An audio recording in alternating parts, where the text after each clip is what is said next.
생명을 소중히 여기자 말씀으로 복음을 전개하기를 원합니다. 하나님은 생명이셔요. 성경에 우리에게 주시기를 주님이 원하는 것은 생명을 주시기를 원하죠. 인간은 에덴에서 이미 다 죽은 자들이에요. 도저히 가망치 없는 자들에게 생명을 주셔서 그 생명으로 하나님과 교제 나누기를 원합니다. 세상에서 말하는 생명하고 우리 성경에서 우리가 막 그리스도인들이 말하는 생명하고는 다르죠. 세상 사람들이 말하는 생명은 목숨을 얘기합니다. 그 목숨, 그 생명인 줄 알아요. 우리는 그걸 생명이라 하지 아니하고 그 목숨을 주관하는 그 생명, 그걸 얘기하는 거죠. 그러니까 영의 생명을 얘기하는 거예요. 이것이 그 생명의 목숨을 두 가지가 있다고 그랬죠. 예수님께서도 요한복음 10장에 가면은 그런 일이 있어요. 내가 목숨을 얻기 위하여 목숨을 버리노라 그랬어요. 앞에 있는 목숨을 얻기 위해서 영원한 생명, 그 목숨을 얻기 위해서 영혼의 목숨을 얻기 위해서 내가 육신의 목숨을 버리노라 해서 두 개의 생명을 주님도 그렇게 말씀을 하고 계셔요. 그래서 우리는 어떤 걸 더 소중히 여길 것인가? 주님께서 그래서 나는 목숨을 얻기 위해서 목숨을 버린다. 그런데 우리는 그 정반대로 생각을 하고 살아요. 목숨을 얻기 위해서 영원한 생명을 얻기 위해서 주님은 목숨을 버리시는 분인데 우리는 반대로 영원한 생명을 육신의 생명을 얻기 위해서 영혼의 생명을 버리는 그런 반대로 가는 자들이 있다는 얘기죠. 그게 얼마나 어리석은지 알 수 없어요. 주님께서는 나는 이 계명을 아버지께 받았다 그랬어요. 한번 볼까요? 요한복음 10장인가 했을 텐데 10장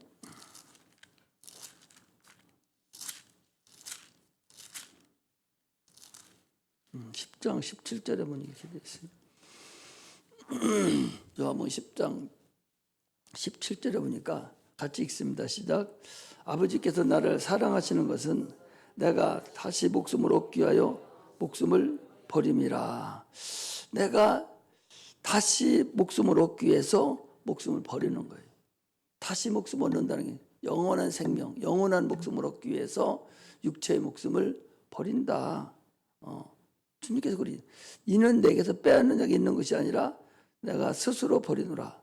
나는 버릴 권세도 있고 다시 얻을 권세도 있으니 이 계명은 내 아버지에게서 받았노라 그랬어요. 그러니까 목숨을 얻기 위해서 영원한 생명을 얻기 위해서 영원한 목숨을 얻기 위해서 자기는 목숨을 버린다. 사도 바울도 그래서 나는 날마다 죽노라. 영원한 목숨을 위해서 육체의 목숨을 나는 날마다 버린다. 그런 말씀을 하는데 오늘날 우리는 정반대로 사는 걸 보면 또 영원한 생명을 얻어놓고도 악한 마귀가 계속적으로 유혹을 하니까 그것이 옳은가 하고 또 그리로 가는 겨우 영원한 지옥 경벌에서 허덕여야 될 우리를 겨우 목숨을 얻어놓고 생명을 얻어놓고 다시 그리 돌아가려고 하는 그런 어리석음이 있죠. 주님 뭐라 했어요? 진주를 개에게 주지 말고 돼지에게 주지 말라고. 밟고 지가 토했던 것도 주워 먹고 지가 쌓아놓은 고기도 주워 앉아버리는 그런 어리석음이 있어서는 안 되는 거죠. 그래서 주님께서 그랬잖아요. 내가 너희들이 성령으로 시작했다가 육체로 마치려느냐. 이렇게 주님 우리 걱정스러운 말씀으로 우리에게 계속적으로 말씀하시는 거예요. 얼마나 어리석은지 알 수 없습니다. 우리가 받은 그 생명이 옳은 거예요. 여러분들 그것을 위해서 목숨을 내놓을 수 있을 정도로 더 가까이 하나님 앞에 가까이 가야 되는데 가까이 가면 갈수록 더 멀어져 가는 사람이 있어요. 참으로 안타깝죠. 주님은 지금 그것을 얘기하는 거예요. 지난주에도 얘기했지만 금요일도 얘기했나요? 수요일도 계속적으로 성경은 모든 성경이 다 예수 믿는 사람들 위주로 만들어져 있지 안 믿는 사람에게 무슨 얘기를 이런 얘기가 무슨 의미가 있겠어 그 사람들한테 아무 의미가 없죠. 여러분들은 나에게 주시는 그런 말씀이라는 걸 알아야 됩니다. 육체는 영원한 생명에 대한 하나의 그림자예요. 그래서 육체가 살기 위해서 호흡하고 우리가 먹잖아요. 그러나 그 육체는 흙으로 돌아갑니다. 잠시 있다 멈추는 거라고 그랬어요. 그래서 야고보서 4장 14절에도 잠깐 보이다가 없어지는 안개다. 뭐가? 우리 육체가 그랬어요. 베드로전서 1장 24절입니까? 거기에도 그랬어요. 세상의 육체는 풀과 같고 세상의 영광은 풀의 꽃과 같다라고 그러는 거예요. 풀과 같다는 얘기는 딱 끊어놓으면 빨리 비틀어 죽어버리잖아요. 또 세상 여러분 영광을 위해서 그 애를 쓰고 있는데 그 영광도 어떻게 보면 꽃과 같다는 거예요. 잠깐 폈다가 없어지는 그런 들풀과 같다는 거죠. 그런 하나님 말씀은 영원토록 세세토록 있도다 그랬습니다. 육체가 살려고 호흡하고 먹듯이 우리 영혼도 여러분 영혼도 육체 속에 영혼이 육체 안에 감춰져 있잖아요.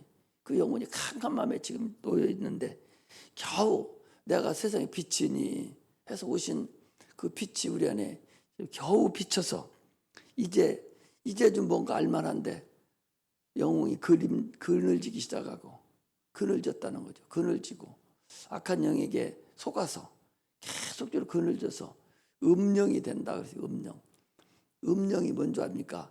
죽은 영을 음령이라고 그래요. 음령이 죽었은 즉 다시 살지 못하겠고 이사야서 28장에 보니까 그렇게 되어 있어요. 음령, 죽은 영이라는 거죠. 다시 죽은 영으로 돌아가는 그런 어리석음이 있잖아요. 그러나 주님께서는 죽은 영을 다시 찾으려고 하나님께서 예수 그리스도를 이 땅에 보내신 거예요. 그래서 창세기 3장 15절에도 그랬습니다. 그 아담이라는 그 가정에 생명의 그런 하와라는 생명의 역사가 이루어진 것을 말합니다. 그래서 하와가 산자의 어미다라고 하는 것은 이제 생명이 하와로 인해서 이루어지는 사건을 얘기합니다. 하와라는 사람이 그 여자가 자기 남편을 인류를 지옥으로 영원한 멸망으로 끌고 갔잖아요. 자기가 먼저 먹고 자기 남편을 줌으로 인해서 여자는 영이 유전이 안 되지만 남자는 유전이 되니 그로 인해서 온 인류가 다 여러분들은 내가 다 지옥 형벌로 받게 되었는데 그 하와가 그 여자가 산자의 역할, 산자의 어미 역할을 해서 다시 예수 그리스도로 오는 그 길을 열어 줌으로 인해서 다시 예수가 그 길로 들어오셔서 우리가 다시 구원을 얻는 겨우 구원을 얻는 그 길을 다시 우리가 접어들었다는 사실을 우리가 알아야 됩니다. 이처럼 믿음은 드러남에서 나기 때문에 자꾸 믿음을 여러분 드려야 돼요. 말씀도 읽으면서 자꾸 듣고 설교도 자꾸 들음으로 인해서 내 영혼이 하나님 말씀으로 인해서 믿음이 자꾸 좋아져 가야 됩니다. 당초의 하와는 창세기 우리 2장에서 보면은 당초 하와는 돕는 배필로 하나님이 지었어요. 지을 때에 생산하라고 준 것이 아니라 아담이 독초하는 것이 좋지 못하고 아담이 혼자 사는 것이 참으로 고독하고 혼자 있으니까 짐승들이 다 짝짝이해서 다 줬는데 혼자만 있다 보니까 고독하고 그래서 돕는 배필로 준 거예요. 여러분 창세기 1장의 여자는요. 그 창세기 1장 여자는 해산함으로 인해서 생육하고 번성하는 자예요. 창세기 1장은. 그러나 창세기 2장의 그 여자는 생육하고 번성하라고 준 사람이 아니에요. 그 사람은 오로지 아담이 혼자 있어서 고독하고 혼자 있는 것을 달래주기 위해서 만들어 놓은 준 그런 돕는 배필입니다. 그러나 그가 범죄함으로 인해서 해산하는 그 잉태하는 해산하는 수고와 잉태하는 고통을 줬다고 창세기 3장에 그 얘기하고 있잖아요. 그러니까 당초는 하와는 그 길이 온전히 해산하는 사람이 아니라 돕는 배필로 줬었는데 해산하는 것은 이제 그 범죄함으로 인해서 예수 그리스도가 이 땅에 오시는 길이 미뤄진 거예요. 미뤄져서 계속적으로 왜 죄 있는 자한테는 아담이 죄를 졌으니까 어떻게 다시 거기 그를 통해서는 주님이 이 땅에 오실 수가 없잖아요. 당초 우리가 얘기했잖아요. 하나님 하늘을 지으시고 이제 아들에게 상속시키려고 그랬는데 그런데 하나님이 들어가기 전에 마귀가 이제 반란을 일으킴으로 인해서 그걸 가뒀다고 그랬잖아요. 그래서 주님은 당초에 거기를 상속하는 것이 그 근본이었었어요. 그랬었는데 그것이 아담을 통해서 다시 가는 그런 길을 열으려고 그랬는데 그런데 범죄함으로 인해서 그 길을 갈 수가 없게 된 거예요. 그래서 그 길이 이제 다시 연기돼서 어디까지 왔습니까? 뭐 사라를 통해서도 왔어도 됐는지는 모르겠어요. 그러나 그것도 안 맞아가지고 어디까지 왔냐? 마리아까지 온 거예요. 그래서 마리아를 통해서 이제 예수 그리스도가 오시는 그 길이 이루어진 것을 우리가 알 수가 있습니다. 그러므로 범죄함으로 인해서 잉태하는 고통이 이렇게 생긴 것을 우리가 알 수가 있습니다. 아담이라는 그런 근본부터는요, 하나님께서 그에게 충분한 그 믿음을 하나님의 말씀 계시를 해줬는데 그런데 그 이유는 계시를 주지 아니하고 아담을 통해서 아담과 하와를 통해서 모든 계시가 이루어진 거예요. 그렇다 보면 믿음은 들음에서 난다는 소리가 이제 그래서 말씀을 되는 거죠. 그래서 아담 그 이후부터는 말씀을 믿음으로 인해서 이제 하나님의 역사가 이루어져 가는 것이죠. 그래서 믿음을 잉태하고 있느냐, 하나님 말씀을 내 안에서 내가 잉태하고 있느냐, 그걸 일하고 있느냐, 잉태하지 않느냐라는 것 따라서 다르죠. 아벨이라는 사람은 믿음을 잉태해서 자기 영혼을 보존했지만 가인이라는 사람은 엄마로부터 아버지로부터 충분히 들었는데도 불구하고 그 믿음을 잉태하지 못하고 유산시킴으로 인해서 그 자기 영혼을 지키지 못한 자가 되는 거예요. 오늘날 우리가 참으로 세상을 살아가는데 우리가 그 믿음을 우리 안에 잉태해서 충분히 하나님께 말씀이 나를 통해서 계속 번성해 나가는 그런 역사가 우리를 통해서 이루어져야 된다는 것을 우리가 알 수 있습니다. 이게 생명의 역사라는 것을 우리가 알아야 됩니다. 오늘 본문은 모세의 어머니 그 요게벳에 나온 거예요. 모세가 태어났을 때 출애굽 1장 2장에 있는 나오는 말씀을 지금 여기 히브리서 11장 믿음의 선진들이 얘기할 때에 그 요게벳에 대해서 모세에 대해서 얘기를 해주고 있어요. 어디에 또 나오는 건요. 사도행전 7장에 보면 스데반이가 또 설교 한 편을 하는데 그 설교 한 편에도 또 이 모세가 나오고 요게벳이 나오고 모세의 아름다움이 또 이렇게 나타나는 걸 볼 수가 있습니다. 이처럼 성경은 여러 가지 전에서 지금 오늘 본문이 이루어진 걸 알 수가 있습니다. 이스라엘 백성 애굽에 내려온 자가 이제 4대 만에 내려온다고 해서 아브라함에게 약속했던 내가 네 자손에게 내게 오리라 한 그 약속이 이스라엘 백성을 통해서 지금 나타나기 시작하는 거예요. 그래서 창세기에 말씀하셨던 4대 만에 네 자손이 이방의 객이 되었다가 많은 재물을 끌고 거기서 나오리라 하는 그 말씀 그대로 이루어진 거예요. 그래서 400년이 세월이 흐른 후에 이제 요셉도 알지도 못하고 그런 사람들 중에서 이제 인구가 많아지니까 지금 이슬람도 결국 그쪽 사람들인데 오늘날 이쪽 우리나라 사람들이라든지 잘 산다고 사는 사람들은 좀 애들을 안 낳잖아요. 우리나라가 세계에서 최꼴찌입니다. 아니 대학교 들어가는 인원이 초등학교 입학하는 인원이 30만 명, 20만 명 됐다가 2030년이 가면 8만 명이랍니다. 말할 수도 없어요. 그냥 뚝 끊어져 버리는 거예요. 그래서 8만 명, 5만 명뿐이 안 되면 나라 없어져 버려요, 여러분들. 그런데 이슬람 애들 어떻게 나냐? 자들은 12명씩, 15명씩 딸 수 있는 날까지 나는 거예요. 절대적으로 저기를 안 해요. 이 히브리 민족들도 마찬가지입니다. 계속 나는 거예요. 그렇게 하나님이 번성하라고 그랬는데 그걸 역행하고 지금 우리나라는 좀 안 낳지 않습니까?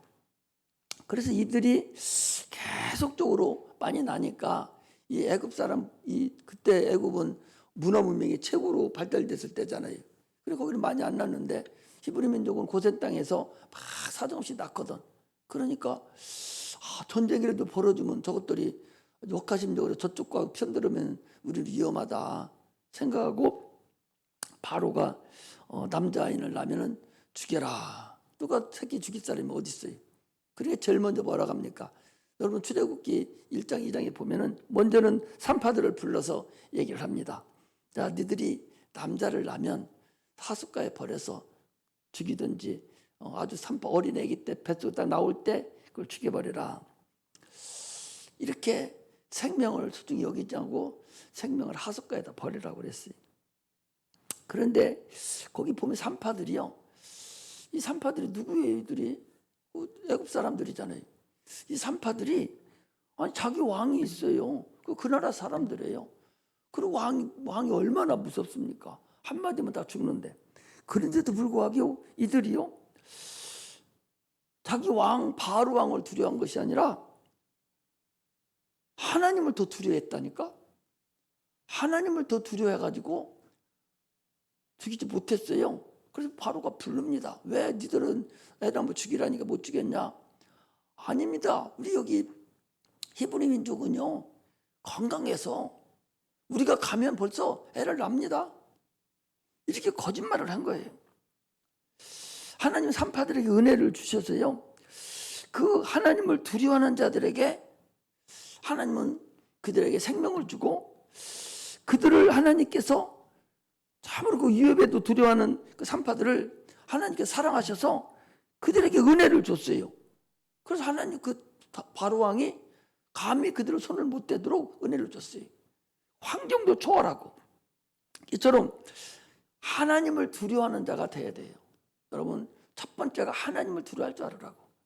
내가 항상 얘기해. 혹시나 여러분들이 혹여나 그런 마음을 머뭇감으셔서 오래 신앙생활을 하면 자꾸 교만해지고 신앙생활을 조금 하면 세련미로 이렇게 신앙생활을 하려고 착각하지 말라 그 소리.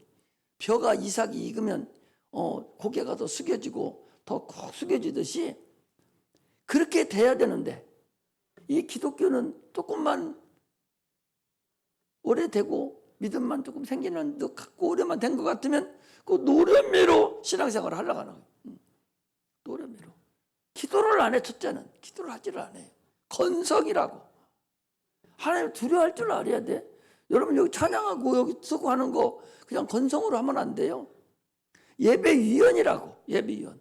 그래서 2배 올라가잖아요. 예배위원이 얼마나 중요한지 몰라요. 그럼 여기 올라올 때 여러분 기도하고 자기 예수 피로 깨끗이 자기 죄를 씻고 그리고 올라와야 돼.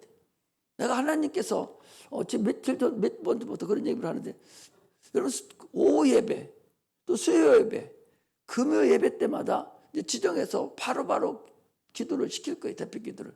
이제 찬양 오후 여러분들을 기도를 시킬 겁니다. 낮 예배 때는 미리 얘기를 해서 준비를 하지만 그러나 오후 예배나 또 수요 예배나 금요 예배 때는 스스로 자기들이 앉아 있으면서 준비를 해야 돼요. 일찍 와서 준비하다 어떻게든 언제 목사님 예배 때 시킬지는 모르죠. 그러니까 여러분들 미리미리 준비했다가 예배 때 기도 대표 기도 시키면 그 자리에 서서 편안하게 하나님께 진실된 마음으로 기도를 할 수 있는 그런 분량에까지 이제 올라갔으면 좋겠습니다. 그걸 자꾸 주님이 말씀하시는데도 계속 그래요. 오늘도 그리고. 그런데 잊어버리고 못 시켰는데 이제 주일날부터 오후부터는 그렇게 시킬 것이니까 부담은 갖지 마시고, 여러분들 주일학교 하는 거 보니까 잘하더라고. 믿음을 가지고. 그러니까 항상 건성으로 있지 말고, 건성이 있으면 안 돼. 건성으로 대표 기도를 하는데도 여기 앞에 나와서 하잖아요. 그런데 그냥 그 자리에 앉아 있어요. 안 봐서 그래. 건성을 하지 말고 모든 거, 여기 예배 드리는 모든 그 프로그램을 자기가 익숙하게 따라서 할 수 있어야 돼요. 그래야 되는데 그렇지 않으면 안 되죠. 그러니까 항상 준비된 상태가 돼. 믿음에 준비된 상태가 돼야 돼. 적어도 예배 드리러 오면 내 얼마를 기도하든지 예수 피로 내가 지은 죄 회개하고 깨끗하게 하고, 그리고 자신감을 가지고 자유함을 가지고 예배에 임하야만이 됩니다. 그렇게 해야 돼. 하나님을 두려워할 줄 알으라는 거예요. 하나님을 참으로 두려워할 줄 알아요. 내가 여기 서서 기도하고 여러분들한테 복음을 전가하듯이 여러분들도 여기 무조건 올라오고 여기 서 있는 자들은 다 두렵고 떨림으로 여러분 예배 드릴 수 있어야 돼요. 물론 여기 사는 뿐만 아니라 앉아있는 분들도 다 마찬가지예요. 두렵고 떨림으로 있을 때 하나님이 환경을 이기게 해준다, 그 소리예요. 여기 두렵고 떨림으로 하나님을 두려워하고, 왕이 얼마나 무섭습니까? 그거 발각되면 즉각 죽을 거 아니, 산파들이. 그럼에도 불구하고 그들이 거짓말을 시킨 거예요. 거짓말을 시켜서 하나님을 더 두려워한 거예요. 세상보다, 환경보다, 세상의 재물보다, 자기 목숨보다 하나님을 더 두려워한 거예요. 죽으면 죽으리라, 그런 각오로 들통나면 죽을 수밖에 없는, 그 사도 바울의 그 감옥에서 나왔을 때 그 간수가 그랬지 않습니까? 간수가 지금 감옥을 지키는 자예요. 지키는 자인데 그들이 나왔어, 밖에. 나왔으면 내일은 죽는 날이요. 애들 그 간수를 죄인을 갖다 내보냈으니까 죽는 날이잖아요. 그런데 그거 두려워하지 않고, 선생들아 내가 어떻게 해야 구원을 얻으리까? 그리고 가가지고 바울과 다 못 지칠 거 다 주고, 그리고 자기들이 다 예수를 영접하고 침례받고 이랬다고 그러잖아요. 죽어 지금. 그런데 더 중요한 게 있다는 거예요. 자기가 본 것이, 자기가 하나님을 만난 것이 있는 거예요. 거기서 어떻게 만났는지는 모르죠. 환경도 지배합니다. 하나님을 두려워하는 사람은요, 환경도 지배한다니까. 환경도 건들지 못해. 이게 하나님을 아는 자들이에요. 하나님을 두렵고 떨림으로 섬기는 자들이라니까. 그런데 그 하나님을 가짜나게 여기고 우습게 여기면 되겠어요? 오늘 주님께서 주시는 말씀이 하나님을 두려워할 줄 아는 자가 돼야 돼요. 하나님을 두려워하는 자에게서 생명이 나와요. 생명 안 나왔어요? 지금 다 죽여야 되는데 하나님을 두려움으로 인해서 생명이 살아났지 않았냐 말이에요. 많은 생명이. 그것을 주님은 지금 우리에게 말씀을 하는 거예요. 이게 믿음 있는 자들이 그렇게 하지. 하나님을 믿는 자들이, 하나님을 두려워하고 떨림을 믿는 자들이 그런 일을 행한다, 그 소리입니다. 이 산파들의 믿음을 우리는 본볼 수 있는 그런 자가 돼야 돼. 예수 그리스도를 위해서 살아갈 수 있는 그런 자여야 돼요. 두 번째는요, 남자를 낳으면은 이제 하숫가에 직접 던져버리라.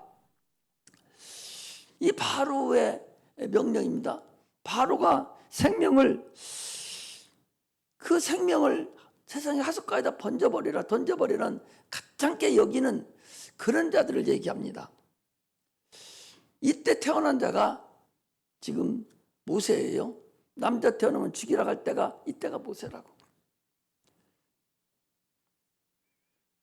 생명을 소중히 여겨야 되는데 생명을 소중히 여기는 자가 돼서는, 가짜나게 여기는 자가 돼서는 안 되죠. 생명이 누구 생명을 얘기합니까? 여러분들 자신의 생명도 얘기하는 거예요. 내 생명을 하숫가에 버리듯이 겨우 얻은 생명을, 간신히 얻은 생명을, 예수 그리스도 하나님의 아들이 십자가 못 박혀 죽음으로 인해서 그 얻은 생명을 육체의 생명 때문에, 육체의 목숨 때문에, 세상 영광 때문에, 세상 재리 때문에 자기 생명을 가짜게 내버리는, 자기 자손의, 자기 아이의, 자기 자녀의 생명을 가짜게 여기는 그런 자들이 돼서는 안 된다는 거죠. 요게벳은 참으로 아기가 태어나는데 아름다움을 봤다라고 얘기하잖아요. 창세기 그 출애굽기에서는 준수함을 봤다. 아기가 준수하다는 거죠, 자기 아들이. 여기는 이쁘고 뭐 그런 차원으로 우리가 보는 게 아니고 믿음으로 그걸 봤다는 거예요. 지금 히브리서에는 아름다움을 믿음으로 봤다는 얘기잖아요. 참으로 자기 아들의 아름다움,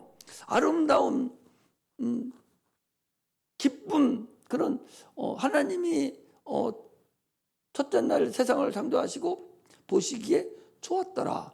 그런 단어예요. 하나님 보시기에 좋았더라. 또는 아름다움이라는 것은요, 또 생명하고 연관이 됩니다. 참으로 그게 내 자녀지만 그 생명을 봤다는 거예요. 믿음으로 저 생명이 저걸 죽이면 어떻게 하는가? 저 생명이 참으로 안타깝고 생명의 소중함을 그 부모가 봤다. 어떤 사람들 다 가수에 던진 사람들이 있을 텐데 그 사람 생명 소중함을 몰랐겠어요? 자기의 목숨이 더 위태로우니까 자기 자녀의 생명을 버렸다는 얘기죠. 그러나 이 사람은, 이 요게벳은 그렇지 않았다는 거예요. 자기 목숨이 죽음을 한이 있어도 이 아기의 생명을 자기는 더 소중히 여긴 것을 얘기합니다.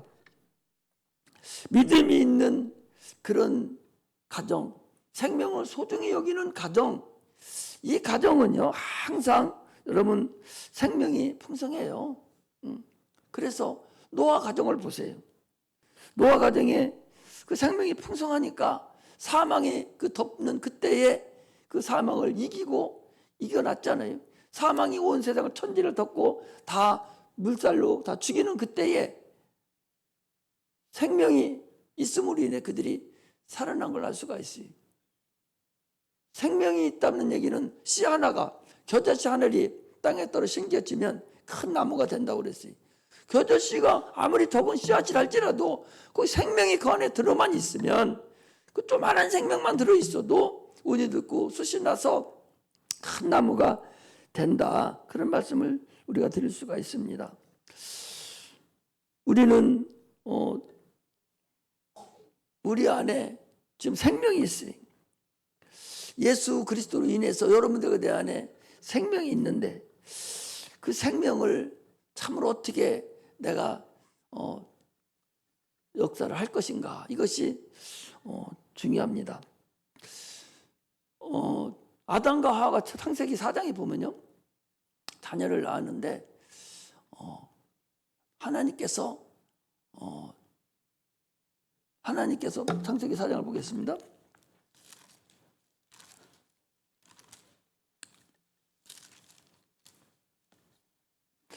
1절에 보니까 아담이 그 아내와 동침함에 하와가 잉태하여 가인을 낳고 이르되 내가 여호와로 말미암아 득남하였다 하니라. 여호와로 말미암아 득남했다? 이게 뭐지? 여호와로 말미암아 득남했다는 거. 아니, 하와는 아기 낳을지도 모르고 어떻게 낳는 방법도 몰라요. 하나님이 가르쳐 줘서 그 아기를 낳는 방법을 그가 배운 거예요. 하나님이 가르쳐서 아무것도 모르는데. 무슨 얘기냐? 우리는 이 생명에 대해 지금 얘기를 하고 있는데 하나님으로 인해서 우리가 자꾸 배워야 된다는 거예요. 하나님이 가르쳐 주는 얘기를 자꾸 배워가야 되지, 하나님이 주지 않는 것을 어떻게 배워가요? 이 아담과 하와가, 이 하와는 생산할지도 모르고 아무것도 모르는 어머니도 없는 자예요. 그런 자에게 자녀를 생산하고 자녀를 키우고 하는 모든 것은 하나님으로부터 배웠다고. 하나님으로 인해, 여호와로 인하여 내가 득남했다. 하나님이 알려줘서 내가 득남했다는 것이거든요. 이렇게 우리는 세상 것에 대해서도, 영혼 것에 이런 거에 대해서도 우리는 하나씩 이렇게 배워가야 되는 그런 것을 우리가 알 수가 있습니다. 배워가지 않으면 우리가 살아갈 수가 없죠. 지금도 우리가 배우려고 앉아 있는 거예요. 나는 어떻게 하면 여러분들에게 내가 알고 있는 하나님의 말씀을 다 전해주고 갈까? 나는 이런 생각이에요. 그래서 어떤 방법을 통해서든 가르치려고 지금 노력을 하고 있고, 어떻게 할까 지금 계속 그러고 있는 상태인데, 참으로 우리가 다시 한번 하나님 앞에 배우려고 노력하고 머리를 조아리고 그분께 기도하고 자꾸 기도할 수 있는 그런 자가 돼야 됩니다. 그래서 죄가 있으면 하나님 받아주지를 않아요. 죄가 없으면 하나님 할 수가 없잖아요. 세상에서도 죄 있는 사람은 같이 살 수 없어요. 감옥에 들어가잖아요. 하나님의 집에 들어갈 때도 죄 있는 자는 들어갈 수 없습니다. 그래서 주님께서 죄를 해결해 주시려고 우리에게 생명을 주신 거예요. 영원히 지옥 갈 우리들에게 생명이 없어 지옥 가잖아요. 그 지옥 갈 자들에게 생명을 주셨어요. 요한복음 6장 53절에서 57절입니까? 내 피를 받아 먹으라, 내 살을 받아 마시라고. 그러면 내 피는 참된 음료고 내 살은 참된 양식이다라고 말씀을 하십니다. 이건 뭐냐? 생명의 가치를 우리가 알아야 된다는 거예요.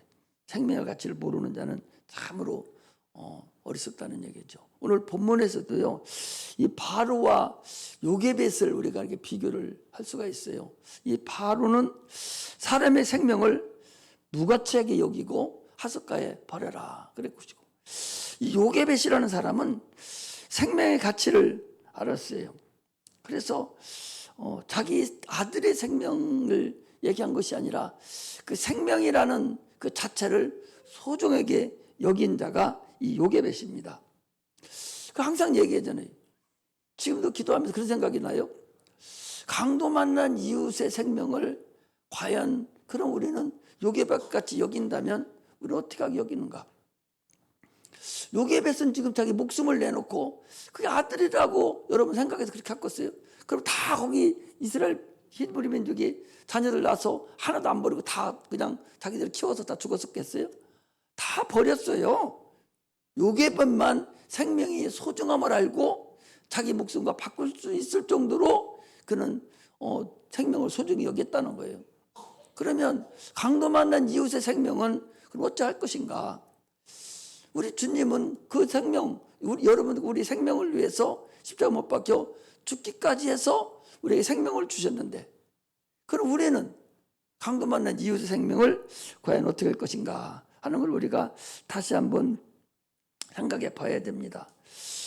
모세는 그 아름다운 요게벳은 아름다운 아이고 믿음으로 끝까지 자기 생명을 지키려고 다 한 사람이에요. 그래서 그 모세라는 사람은 어머니가 그 생명을 지켜줌으로 살았어요. 그러나 다른 사람들은 바로가 죽이라는 대로 생명을 다 죽여버리고 말았거든요. 이렇게 우리는 모세의 생명은 요게벳이라는 그 어머니가 생명을 소중히 여기는 사람이기 때문에 누구도 손댈 수 없는 그런 상태가 되었다는 것이죠. 그가 참으로 생명을 소중히 여기고 그 생명을 목숨을 관리하는 그 바로의 명령을 듣지 아니하고 생명을 소중히 여김으로 인해서 참으로 모세를 키웠어요. 그리고 가는 중에 3개월 정도가 되니까 이게 이제 100일 정도가 되잖아요. 100일 정도 되니 목소리가 커지고 또 커지니까 더 이상 어떻게 할 수 없으니 이제 하나님께 드린 겁니다. 에이, 어차피 목소리가 커지면 될 대로 되라 해서 그 석정을 그 바구니를 만들어서 물에 띄운 것이 아니라 하나님께 드렸다는 사실을 알아요. 왜? 그 다음에 이루어지는 사건들을 보면 그럴 수는 없거든요. 공주가 와서 딱 그 시간에 목욕한다는 것도 참으로 희귀한 일이고, 딱 열어보면 이게 어떤 새끼인가 금방 알아. 히브리 민족은 할례를 행했기 때문에 그냥 열어보면 할례 행했잖아요. 히브리 민족이에요. 자기 아버지가 죽이라는 사람이 아니고 그게 죽이라는 거잖아요. 그런데 그 애기가 아름다움을 본 거예요. 그 애기가 불쌍히 여긴 거예요. 그리고 바로도 포서를 줘야 되니까 산파를 또 부르는 거예요. 그래서 다시 산파를 부르니까 다시 요게벳이 가서 공무원이 됐죠. 이제 나라의 공무원이 돼서 아기를 키우는 거예요. 하나님이 역사하는 사건이 얼마나 대단한 사건이냐는 얘기죠. 하나님의 역사가 아니었다면 아마 요게벳이 그냥 내버렸다면은 죽거나 마나 했다면 벌써 죽었을 거예요. 그는 이제 나는 내 분량을 다 했다. 내 분량을 다 했으니 이제는 하나님께 드리는 거예요. 이거 보고 헌화라고 그럽니다. 헌화. 우리 자녀를 낳으면 하나님께 드리고, 그리고 나서 다시 하나님께 내가 받아서 내가 키우는 거예요. 그러면 그게 누구 생명이에요? 처음에는 내가 내 생명이 될 수 있겠지만, 그럼 하나님께서 내가 하나님께 드렸어요. 드려놓고 다시 하나님의 나를 주면 나는 지금 누굴 거 키우는 거예요? 하나님 걸 키우는 거예요. 하나님의 생명을 키우는 거예요.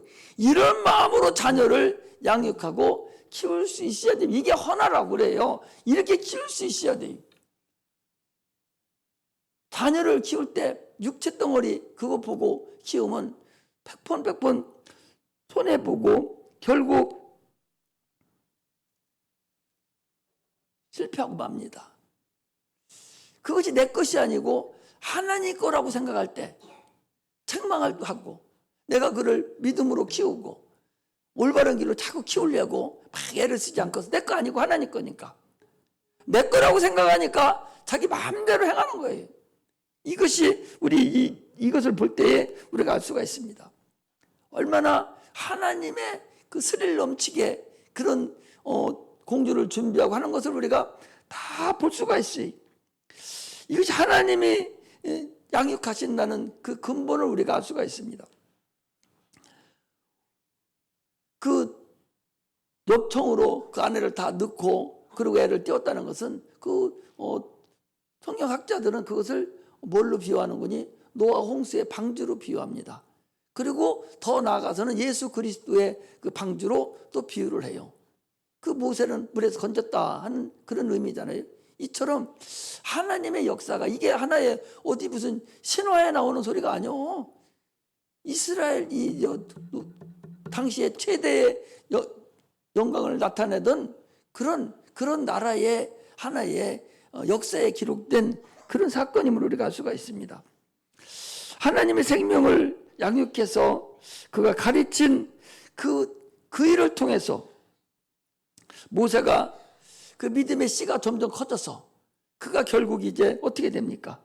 이제 참으로 40년을 그 바로의 그 학문을 배우고 40년 동안 광야에서 얼마나 어려움을 당했는지 나는 말이 둔합니다. 말을 잊어버릴 정도로 40년 동안 아주 혹독한 훈련을 받은 자가 여러분 모세입니다. 40년을 그 대단한 학문을 가지고 있는 자가 얼마나 다 버렸는지 말이 둔합니다. 나는 말이 둔해요. 네 형 아론 있지 않냐 할 정도로 말이 둔한 자가 말할 줄을 모르고 말을 잊어버릴 정도로 둔한 자가 모세라는 사람이라는 걸 알아야 됩니다. 그리고 오늘 본문에 그랬지. 그가 그리스도와 함께 고난받는 일을 애굽의 모든 보화보다 더 귀하게 여겼으니 이는 상 주시는 님을 바라봅니다. 그랬어요. 우리는 지금 여러분도 나는 내 영혼을 하나님께 드려서 내가 키우는 거예요. 자기 영혼을 또 자녀의 영혼을 소중히 여길 줄 아는 그런 자들이 되시기를 주의 이름으로 축복합니다. 지금 세상은 여러분 애굽과 같아요. 바로와 같습니다. 세상 임금 마귀가 바로와 같아요. 세상 이 애굽하고 똑같습니다. 내 안의 생명을 참으로 귀하게 여길 줄 아는 자가 돼야 돼. 왜? 내 안에 들어있는 생명은 하나님의 아들이 값주고 사서 다시 살아난 그 영혼이 예수 피가 묻은 그 영혼이 내 안에 들어와 있는 거예요. 그런데 하찮게 여기고 가짠하게 여기고 참으로 그 영혼의 가치, 그 생명의 가치를 알지 못하고 그냥 대충 여긴다면 그건 그리스도인이 아니죠. 내 영혼의 가치를 알아야 됩니다. 자기 자녀의 자손의 영혼의 가치를 내가 아는 자가 되어야 됩니다. 우리에게 자녀를 줬어요. 자녀는 내가 믿음으로 눈으로 보는 거나 내 믿음을 눈으로 보는 거하고 똑같습니다. 이것이 자녀예요. 자녀를 무엇으로 양육하는가? 자녀를 노엽게 하지 말고 주의 훈계로 양육해라 그랬어요. 또한 자기 영혼도 마찬가지. 자기 영혼도 동일하게 자녀를 양육하는 것 같이 이렇게 양육을 할 수 있는 자가 되어야 됩니다. 참으로 내 영혼을 잉태하기 위해서 예수 그리스도가, 우리 영혼은 누가 잉태해서 나왔어요? 예수님이 십자가 못 박혀 죽으셔서 피 흘리심으로 인해서 우리 잉태했잖아요. 그 우리 여러분들과 내 영혼이 새로 태어났는데, 그런데 그 영혼을 그렇게 값어치 없이 세상 거에 따라서 그렇게 내버리고 값어치 없이 하숫가에 버리듯이 버리는 그런 자가 돼서는 안 되겠죠. 우리는 자꾸 배워가야 돼요. 아까도 말씀드렸지 않습니까? 내가 여호와를 인하여 득남하였다. 하와는 부모가 없었지만 사람 잉태하는 것을 배웠고 참으로 하나님을 알아갔다는 얘기죠. 오늘 우리도요, 하나님을 자꾸 알아가야 돼요. 하나님을 알아가야 돼요. 그래서 영생은 유일하신 참 하나님과 그가 보내신 자 예수 그리스도를 아는 거라고 그랬습니다. 참으로 우리는 우리 스스로의 영혼을 헛다이 내버리는 그런 자가 되어서는 안 됩니다. 자꾸 배우고 또 공부하고 또 공부해서 자기 영혼이 자꾸 하나님 앞에 갈수록 살찌가야 됩니다. 많은 사람들은 엊그제 누구한테도 그랬어요. 아니 10년 전에는 내가 예수를 믿은 것이 조금뿐이 안 됐는데 10년 후가 됐으면 내가 내 영혼이 그만큼 하나님에 가까이 간 거예요. 하나님과 가까이 갔으면 점점 더 하나님을 알아가고 하나님과 더 교제를 나눠야 되는데 어떻게 생긴 것이 오래 가면 갈수록 노름에만 늘어서서 하나님은 가까이 가는 것이 아니라 더 멀리 가서 노름이로만 있다가 아니 가까이 가셔야 되는데 더 가까이 못 간 거예요. 이게 참으로 얼마나 어리석고 안타깝냐 그런 얘기입니다. 요게벳이 살아계신 하나님을 알고 생명이 참으로 무엇인가를 알아서 참으로 그가 자기 아들의 영혼을 한 생명을 소중히 여겨서 그가 그 생명을 통해서 많은 생명이 새롭게 잉태되는 그런 역사가 또 그를 통해서 참으로 얼마나 많은 그 영혼들이 이스라엘 백성이 광야에서 40년 동안을 그가 다 지켜내고 생명을 그들에게 주고 하나님 나라가 이루어지는 그 일을 그 요게벳이라는 그 생명을 소중히 여긴 한 사람의 씨가 그렇게 나왔다는 사실을 우리가 알아야 됩니다. 그러므로 내 영혼을 하찮게 여기는 자녀의 영혼을 하찮게 여기는 눈에 보이는 것을 양육하려고 그러고 눈에 보이는 것으로 자꾸 정죄하려고 하고 칭찬하려고 하는 것이 아니라 참으로 우리는 영혼을 소중히 여기고 신령한 눈으로 보고 관리할 수 있는 그런 자가 되시기를 주의 이름으로 축복합니다. 자기 스스로 자기 영혼을 하나님이 관리하는데 맡고 있는 자들이 있어요. 자기 스스로 자녀의 영혼을 하나님이 관리하는데 맡고 있는 자들이 있어요. 그게 얼마나 하나님 앞에 불경하고 얼마나 어리석다는 것을 우리는 알아야 됩니다. 하나님의 큰 은혜를 하찮은 것으로 바꾸려고 하는 그런 자가 돼서는 안 됩니다. 내가 여러분들을 볼 때에 다 내 손에서 여러분 다 커나왔고 여러분 생명을 내가 다 알고 있죠. 그러나 지금 현재 상태를 또 봐요. 그렇게 하찮게 여기는가? 자기 생명을 하찮게 여긴 자들이 다 나갔어요. 얼마나 하찮게 여겼으면 세상 끝까지 별거 아닌 거에 다 나가버리는 그런 자가 돼서는 되겠습니까? 내가 미안하지만 조금 전에 우리 저 아들 지들이 뭐 목회 한다 어쩌나 몰라가지고 기도를 하니까 이들이 목회를 진짜 한다면 배우자를 줘야 되는데 하나님 세상 물 먹은 거 그런 것은 안 되지 않습니까? 참으로 이 요괴백과 같이 하나님을 두렵고 떨림으로 섬기고 세상 재물을 보기를 황금 보기를 돌같이 못하는 재영 장군 얘기하듯이 그렇게 하나님만을 소중히 여기고 하는 그런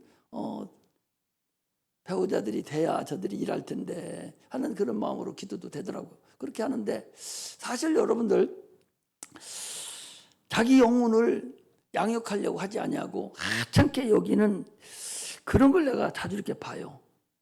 많은 사람들이 그랬고 지금도 음령으로 그늘이 져가지고 이렇게 가는 것을 이렇게 볼 때에 참으로 안타까움을 어떻게 할 수가 없겠어요. 그래서 예식하지 아니하고 영혼을 소중히 여기는 참으로 영혼을 소중히 여기는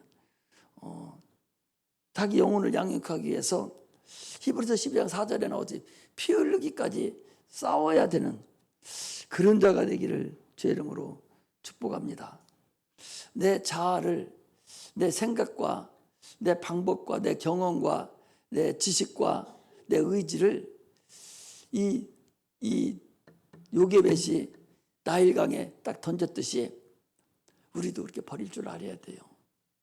다 내 거 버리고 오직 주님만 딱 의지하면 아니 100일이나 된 자녀를 내놓을 때 그 마음이 어떻겠어요? 하나님 의지하지 않으면 그렇게 할 수 있겠어요? 우리는 그런 생명을 참으로 소중히 여기는 참으로 생명을 소중히 여기는 그런 자가 돼야 돼요. 그러면 환경도 하나님의 두려움으로 인해서 환경도 우리를 이때 지배를 하지 못합니다. 어떤 것도 우리 지배 못해요. 이게 살아계신 하나님을 믿는 자들이 믿는 그런 근본적인 믿음임을 알 수가 있습니다. 그러므로 우리의 근심, 걱정, 이 모든 환경을 하나님께 올려버려야 됩니다. 다 하나님께 올려버리고 난 하나님의 일을 하고 하나님은 그 넘겨받으면 얼마나 일을 잘하겠어요. 오늘도 봐봐요. 모세가 이 요게벳이 자기 아들을 하나님께 넘겨버리고 나니까 하나님의 계획이 어떤가를 보라고 얼마나 그 찬스마다 다 주님이 역사하셔서 그렇게 유명하고 훌륭하게 키우는 걸 알 수가 있습니다. 우리 사업도 마찬가지고 우리 자녀도 마찬가지고 우리 삶도 다 하나님께 넘겨버리면 우리가 하는 것보다 훨씬 더 엄청나게 더 감히 생각도 못할 만큼 주님이 다 일하신다는 사실을 확신을 가지고 그런 주님 앞에 나아가는 그런 생명을 소중히 여기는 생명을 헛되이 버리고 하석가에 버리는 그러는 자가 되지 않기를 주의 이름으로 축복합니다. 기도하겠습니다. 하나님